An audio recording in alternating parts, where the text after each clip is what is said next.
Kav is the Esser Spheres, Begili, as a Nimshach.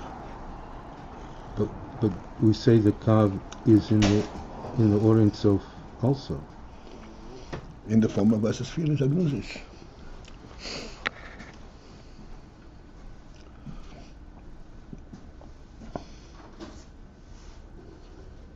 So what's the main concept, the Kav or the Esser Spheres? I'm telling you, it's the same thing.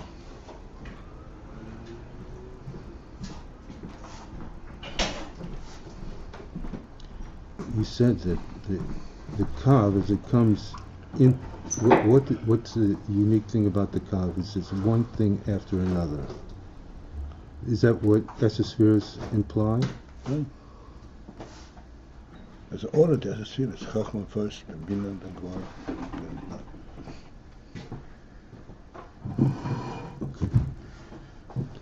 Thanks. If that really clarifies things for you, I'm very happy. Okay, start off making you happy. Well, I don't guarantee it's going to end that way, but no. I don't know, okay, but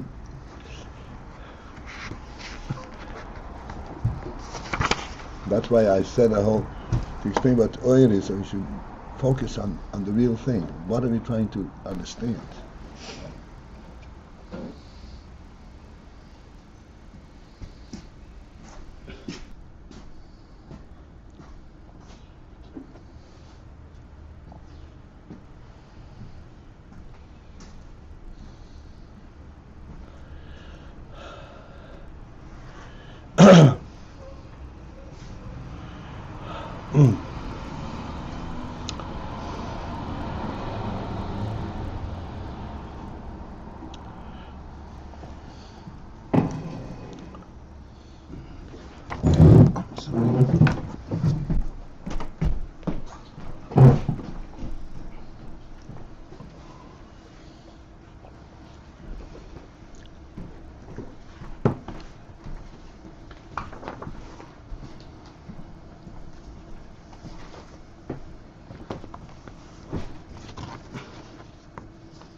All right, so we'll start from the third line on the bottom.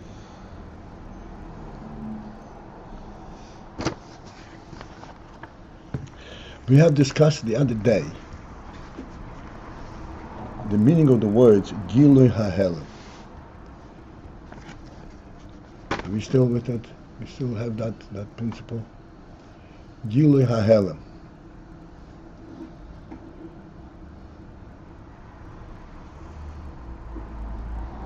In contrast to Hamshocha.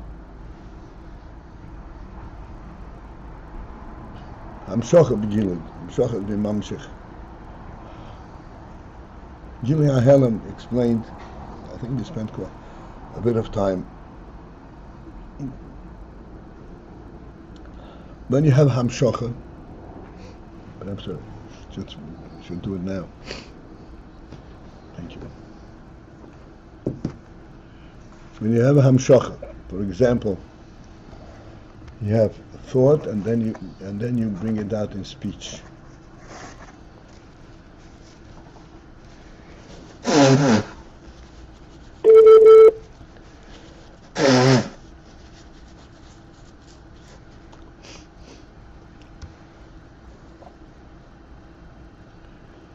When you bring thought out in speech,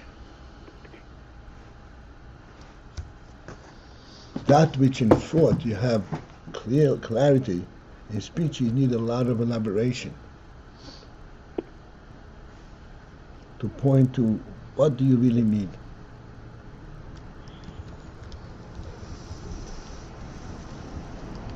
The reason for that is quite simply because thought is privy to the deeper sense of the seichel that a person in the seichel itself.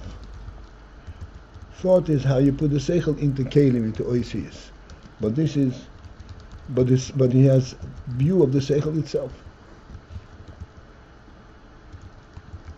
Whereas in speech you only have the oisius, and You want to bring out the speech in such a way that the seichel is also exposed thereby. Right? It's a completely different thing.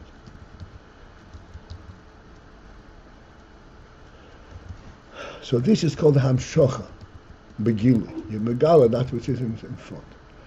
Gilui hahelem means to be megala the helem in its place. Not hamshocha into a different realm, but the way it is.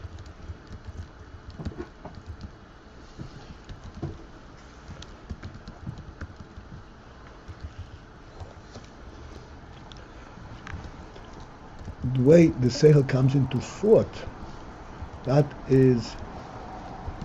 approximates the inyan from Gilui HaHelem.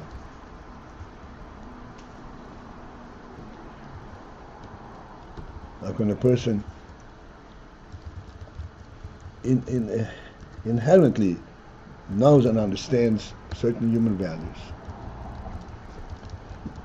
and then he focuses in and is able to identify them in his thought. When he identifies them in his thought, he is going into the source itself and he identifies it.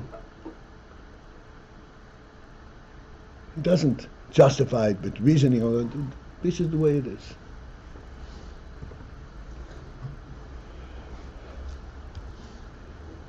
Okay. Now the kav,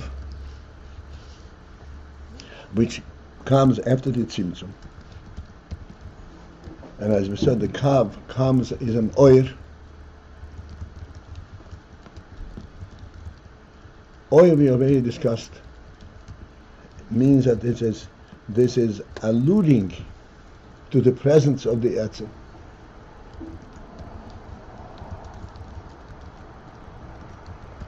Of the reality itself. The kav is also oir, except the kav is after the tzimtzum, which means that the ein soif element in the oir, in the oir. What is the ein soif element in the oir?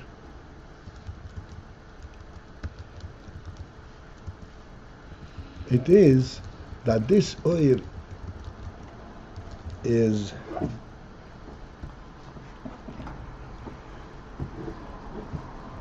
clearly an emanation from the etzem.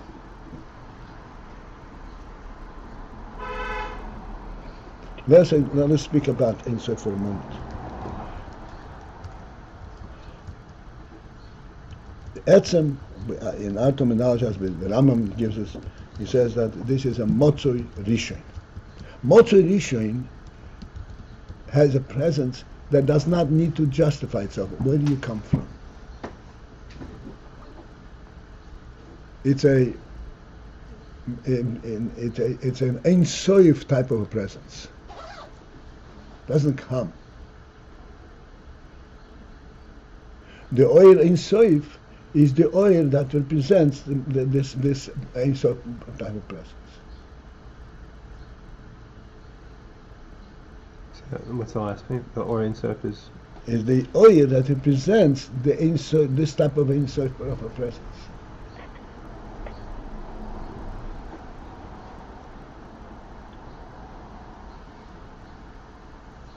In our Mushalim, which he gives us a little bit more of a grasp of the principle, many aspects reveal this concept.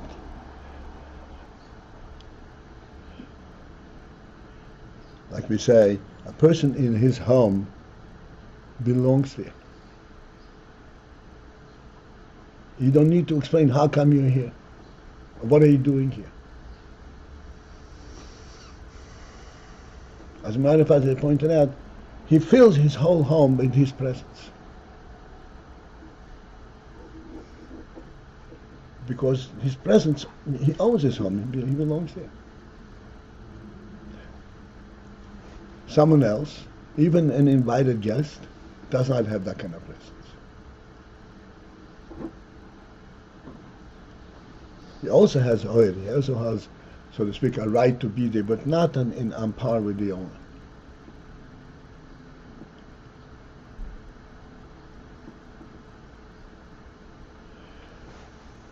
So this is what we're saying, that the kav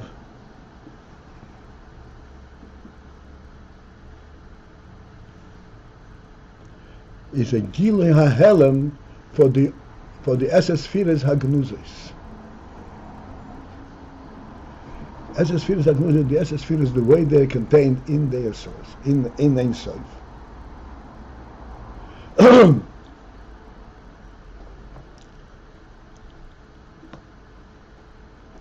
Why are they contained in the Ein Sof? Because we said the other day, in Ein Sof there is everything. There's an Ein Sof element in the Esses Firas itself, even though this is Esses Firas. But as they contained in the Ein Sof, you don't identify the Esses Firas per se, because they're completely illuminated with the Ein Sof element. When there's a tzimtzum, then you can identify, oh, there's Esses Firas there.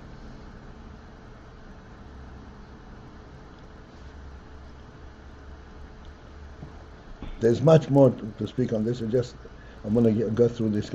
So this is what he says, that the question, the third line from the bottom, at the end, Yudznek Akushia, the question that the Eitz Chaim asks is justified. And the question is, why was there totally concealment of the oil?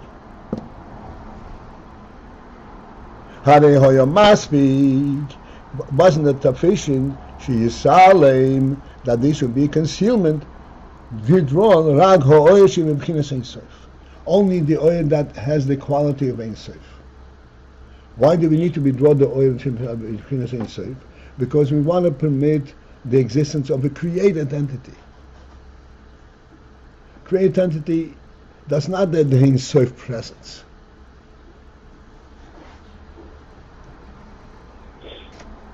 Its presence is due to what it stands for, not the Ein Sof element.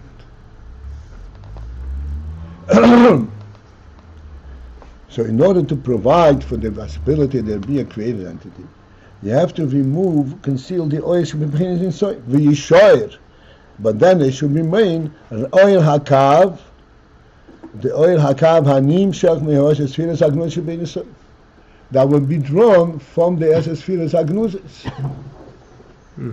That's in the Ein Sof. Because the esfiras hagnuzes are contained in the Ein Sof. But as long as the Ein Sof is present, you don't even pay attention, so to speak. You don't even notice the esfiras.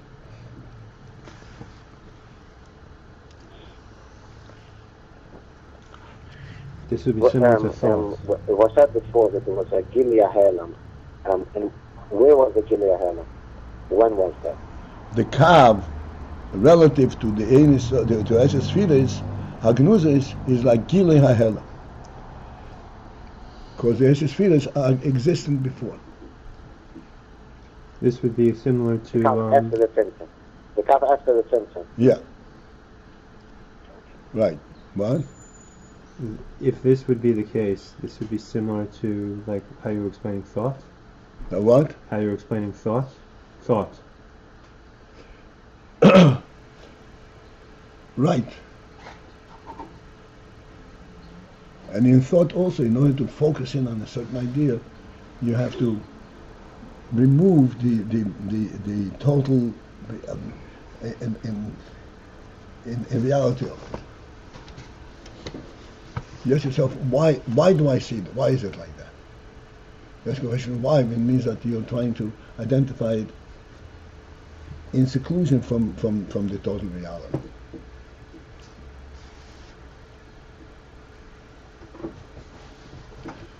In Mitzvah Hashem, just as we spent a day talking about oil, we'll talk about the kelim, and then we will be able to really focus and understand this. So therefore, this is the kasha of the Eitz Chaim. Okay, continue by it. If the tzimtzum would not take place at all, in other words, that is for warning the other side of the question. If you say that it had to be a helam, pardon me, there didn't have to be a helam. All you have to do is remove the air inside, and the air hakav should remain, should be nimshach from the esesphiras agnuzes. And from that perspective, the esesphiras agnuzes are pre-existent in the oil inside. So therefore, why need the tzimtzum altogether? Bring out the esesphiras the way they are in the oil inside. Why need the tzimtzum altogether?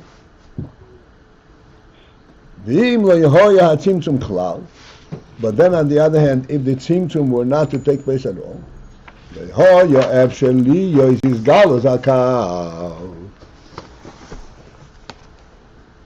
then it would be impossible there should be his galus, the revelation of the kav.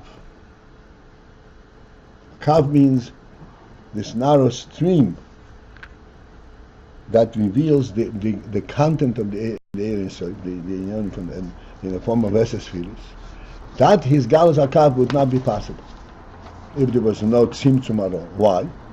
The kasher meir ha'oyer shehu bechinat bli gvul, because while the oil that is in the quality of bli gvul, his meir is in full glory. Einay niker klal ha'oyer shehu bechinat gvul.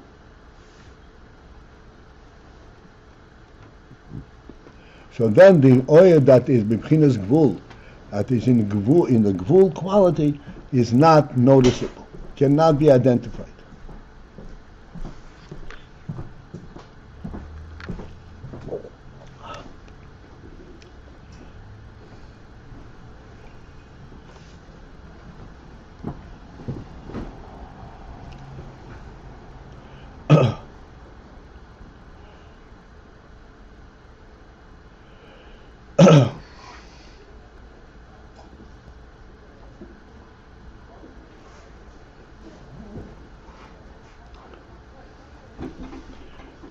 After we finish one more line, we'll go back and we'll discuss this.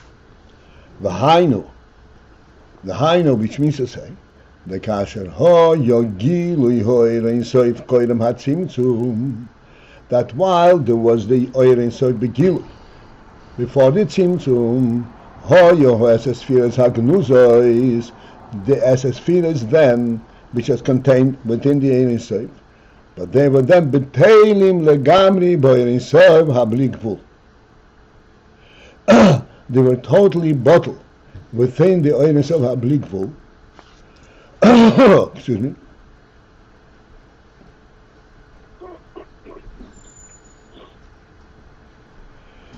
Kebito o kebitul ziv hashemesh bashemesh.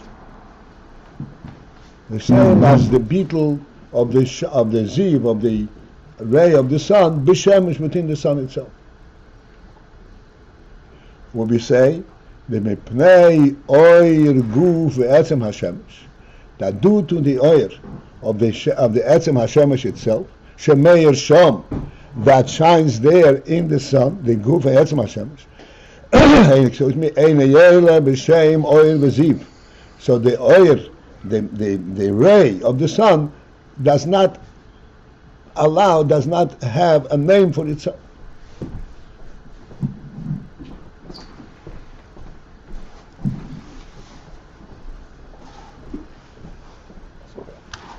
Okay, let's stop for a second. This is a good point, good place to discuss it. Shemesh and so forth. In our mind, we would ask, what sun and what sunshine? Be related to sunshine. What? Be related to sunshine.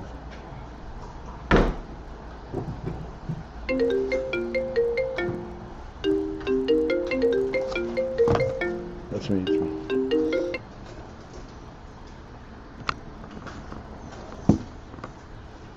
What sun?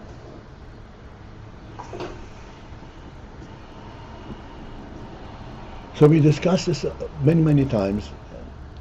I'd like we should clearly understands that the presence of the sun is way beyond the shine that it emanates.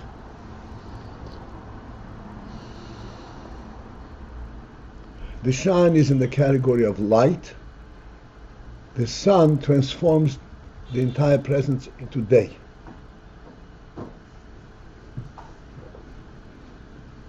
You can have light as bright as the light of the sun, but you can never create day.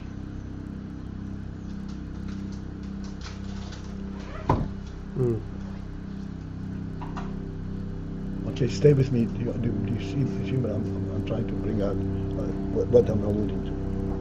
What is the difference between sun and sunshine, or day and light?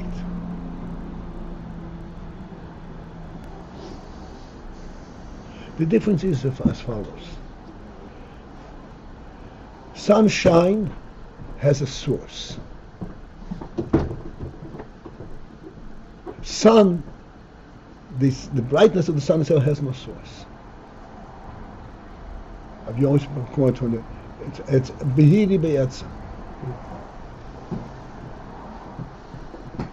It is not brought forth light. It is the essence of light.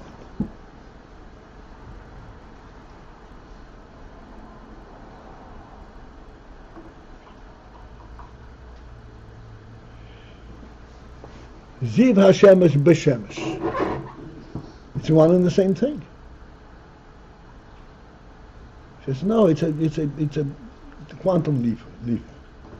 Ziv Hashemesh is a ziv, it's a coming forth from the Shemesh. Shemesh doesn't come forth from anything. The brightness of the sun is not a pronounced presence. Has no name. It is the sun, period. This is why the presence of the sun transforms the entire environment. Not it enlightens it. It transforms it. It has a different name. It's called day.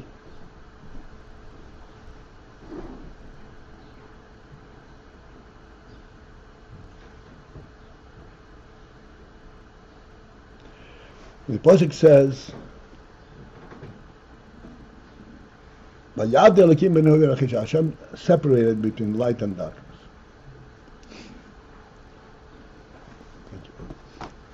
What do you need to separate between light and darkness? They can't mix. How does light and darkness mix?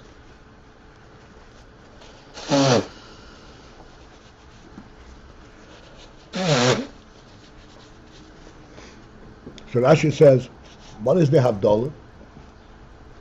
He gave each in their domain. The light has the 12 hours of day, and then is night. What is the significance of that? And they can't mix. They have to separate them. So we say it like this. Light and darkness do indeed have the possibility of mixing. You can bring light and illuminate the object within the darkness. You don't eliminate the darkness. You can see it, but it's still primarily dark. You can see that which you're shining upon.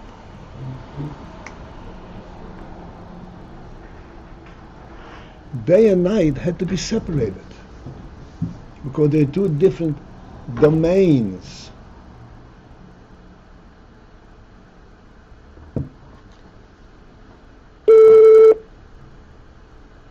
Day wouldn't automatically transform night? In other words, day That's exactly what it is.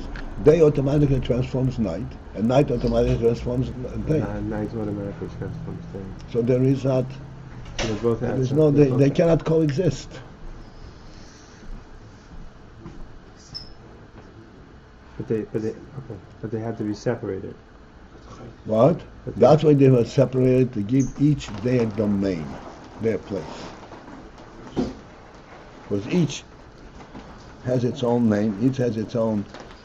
Then we should create two separate creatures. He said, in other words, there was darkness, and then by him he brought light into the world, not into darkness, into the world. Light has the same preeminence as darkness.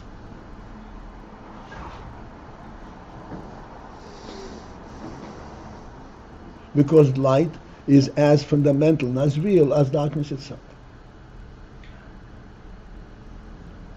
So in order to facilitate that, you have to separate them, give each their place and their time. Rabbi? Yes? You're talking about physical light and physical darkness? It's Shmuel. I know you don't, because there's no way that you can understand the principles we're talking. Yes, we're talking about physical light and physical darkness. Do you perceive the difference between day and night and light? Yes, but that's physical or not? Erev, is where they mingle. That's what I'm asking you the question. Do you perceive the difference between day and night and light? Okay, yeah. But I don't. Hello? Yeah. Okay, I don't want to go into there now, right now. Shmuel, I want to finish the scene. So this is the principle. While there was a light, so to speak, a gilui, an oil ein soif. What is oil ein soif? Oil ein soif means an oil in the presence of the etzem.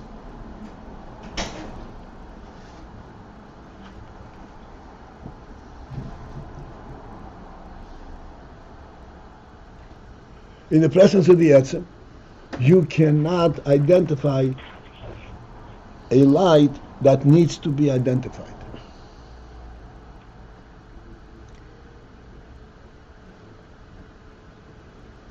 This is like daylight during day. I'm sorry. What?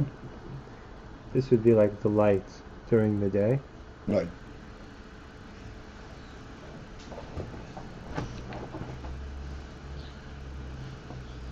We even have a term for the Shvaki B'tihra Mayahani.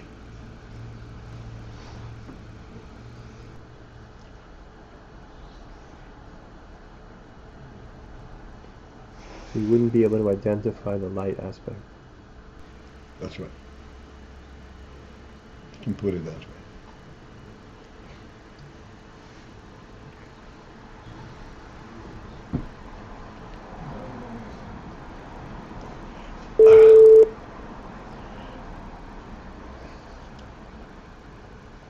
Sorry. No. There's much. We'll cross the bridge slowly. Yeah. How are you saying it in your words? I'm sorry. What are you saying it in your words? That's me again.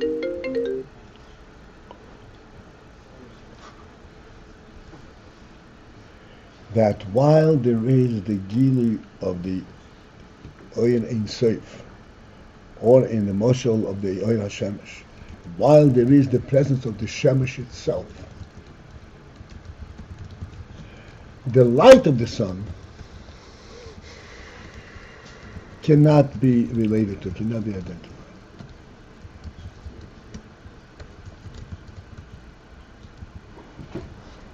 Like we said many times, daytime cannot be described as a time where I could see across the street.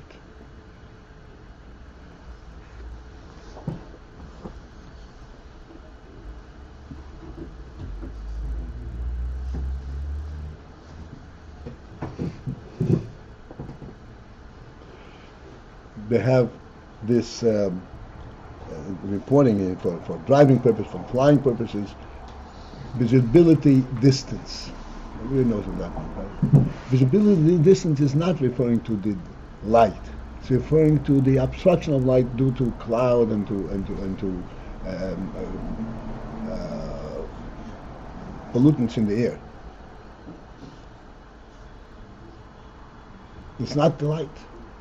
Light has no limit. The daylight has no limit. Visibility is infinite. Because it's not visibility. The absence of the whole thing is, you said, Gilui HaHelem. You're right there. The reason you see at the distance is because the distance and you are in the same place.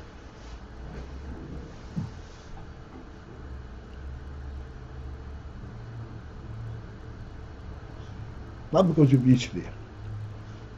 In light, you reach there. It shines upon the object. Not day.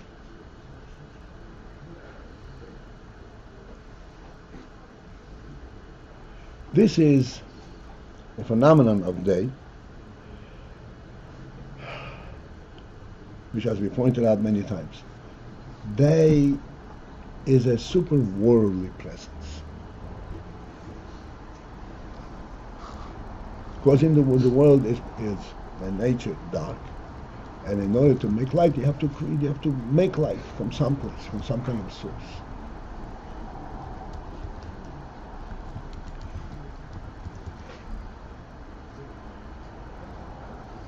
God wanted that the world should not be totally devoid of an allusion to a godly presence.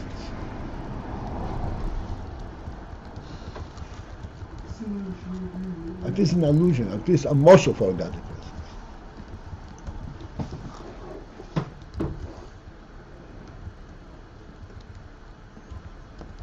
You know what I'm saying? So it's still world. We don't want to do away with world. But in the world itself, you have to know that there is something which is super worldly.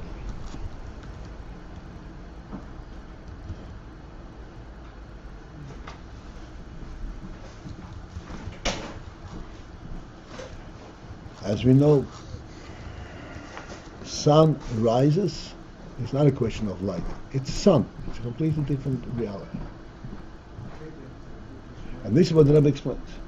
That in the presence of the sun, or on the Alter says, Ziv HaShemesh B'Shemesh, inside the sun, the Ziv HaShemesh is bottle, has no name of its own. Why? Not because of the immense brightness of the sun.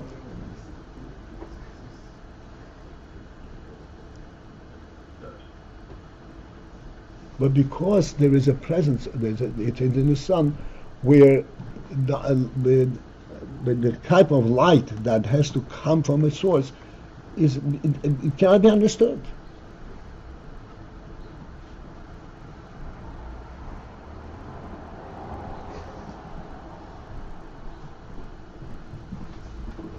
Gentlemen, good morning. What's going on? I'm looking at my watch. Oh, wait a second.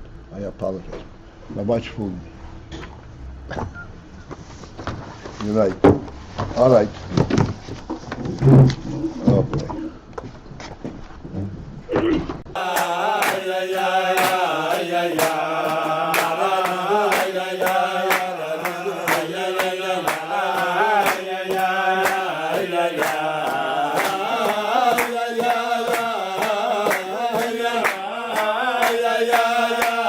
Yeah.